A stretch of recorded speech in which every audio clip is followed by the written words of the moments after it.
Assalamualaikum warahmatullahi wabarakatuh.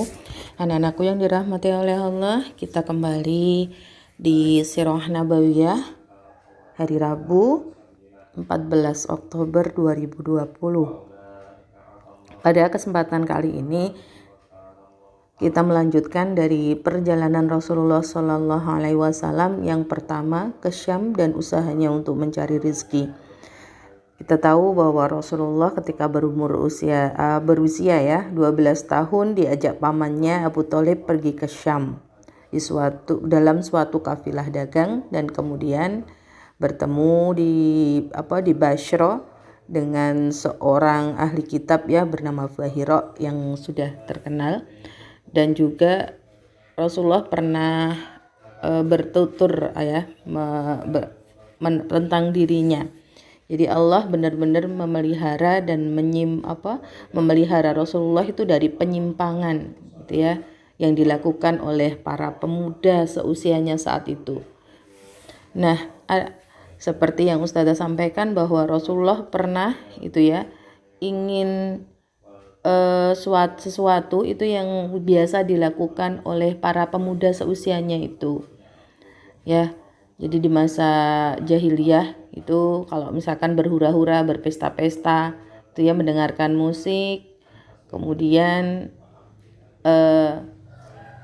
dia pergi ke kota, kemudian kambing-kambingnya, karena saat itu menggembalakan kambingnya dititipkan kepada temennya, gantian shift lah, karena ada temennya juga yang jaga. Tapi Allah menjaganya sehingga tidak sampai ikut berhura-hura berpesta-pesta. Begitu Allah tidurkan itu 2 kali. Jadi sehingga sejak saat itu karena mengalami kejadian 2 kejadian malam pertama tidur terus kemudian bangun pada paginya, besok pekan berikutnya nyoba lagi, itu juga begitu. Sejak itu tidak pernah lagi menginginkan keburukan. Itu diriwayatkan oleh Ibnu Athir Baik, kita lanjutkan adalah ibroh Ada beberapa ibroh yang bisa diambil. Jadi hadis Bahira tentang Rasulullah SAW, yakni hadis yang diriwayatkan oleh jumhur ulama sirah dan para perawinya, dan dikeluarkan oleh Tirmidzi secara panjang lebar dari hadis Abu Musa al-Asy'ari, menunjukkan bahwa para ahli kitab dari Yahudi dan Nasrani itu memiliki pengetahuan tentang bi'tsah Nabi dengan mengetahui tanda-tandanya. Ini mereka ketahui dari berita kenabiannya dan penjelasan tentang tanda-tanda sifat-sifatnya yang terdapat di dalam Taurat dan Injil. Dalil tentang hal ini banyak sekali. Di antaranya adalah apa yang diriwayatkan oleh para ulama sirah, bahwa orang-orang Yahudi biasa memohon kedatangan Nabi SAW sebelum bi'tsah untuk mendapatkan kemenangan atas kaum Aus dan Khazraj dengan mengatakan, sesungguhnya sebentar lagi akan dibangkitkan seorang Nabi yang kami akan mengikutinya. Lalu kami bersamanya akan membunuh kalian sebagaimana pembunuhan yang pernah dialami kaum Ad dan Iram. Ketika orang-orang Yahudi mengingkari janjinya, maka Allah menurunkan firman-Nya di dalam surat Al-Baqarah ayat 89.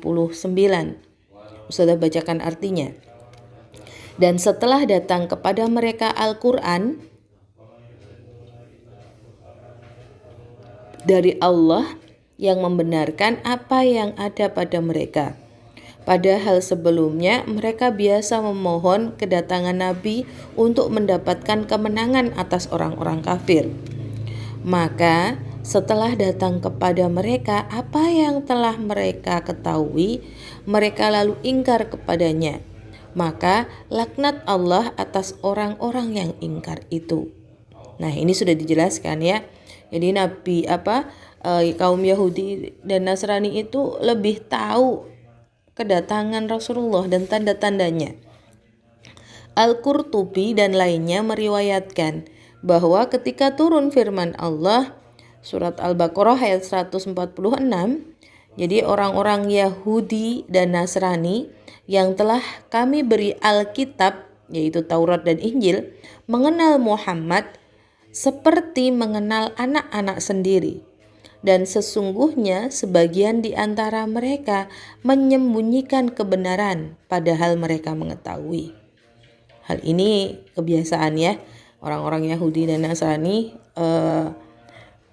mengetahui ya, karena Rasulullah tidak dari golongan mereka, maka mereka mengingkarinya.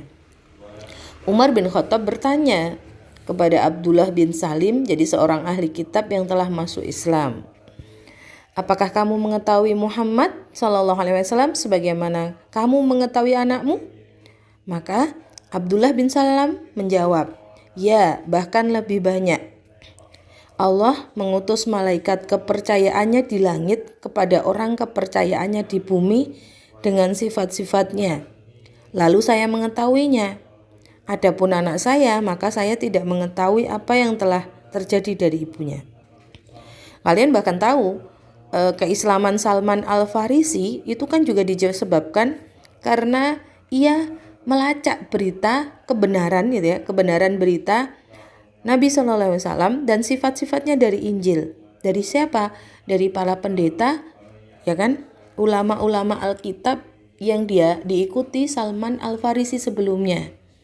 Jadi Salman Al-Farisi itu mengetahui tanda-tanda kenabian. Makanya Salman Al-Farisi itu dari Persia mencari hingga ke Madinah. Gitu ya. Nanti cari sendiri gimana perjuangannya Salman Al-Farisi hingga bertemu Rasulullah. Ini ya kan tidak dapat dinafikan oleh banyaknya para ahli kitab yang mengingkari adanya pemberitaan tersebut atau tidak adanya isyarat penyebutan Nabi SAW di dalam Injil yang beredar sekarang.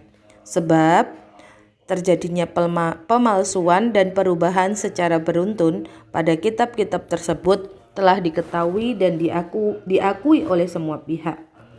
Maha benar Allah yang berfirman dalam kitabnya, yaitu dalam surat Al-Baqarah ayat 78-79. Dan di antara mereka ada yang buta huruf, tidak mengetahui Alkitab Taurat, kecuali dongengan bohong belaka, dan mereka hanya menduga-duga.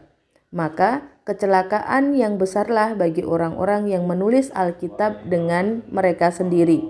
Lalu dikatakannya ini dari Allah, dengan maksud untuk memperoleh keuntungan yang sedikit dengan perbuatan itu. Maka kecelakaan besarlah bagi mereka karena apa yang ditulis oleh tangan mereka sendiri.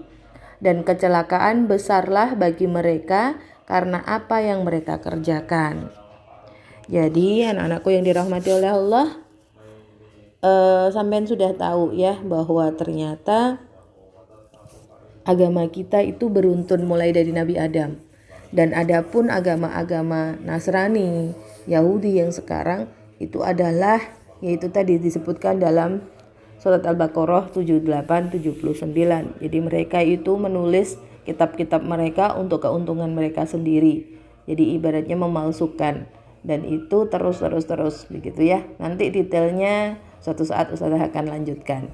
Insya Allah itu semoga dimudahkan, semakin faham terkait sejarah Islam, sehingga kalian adalah para pejuang-pejuang Islam, ya, pemuda-pemuda harapan bangsa, bisa menegakkan peradaban Islam ini dan menjadi khalifah fil ard. Assalamualaikum warahmatullahi wabarakatuh.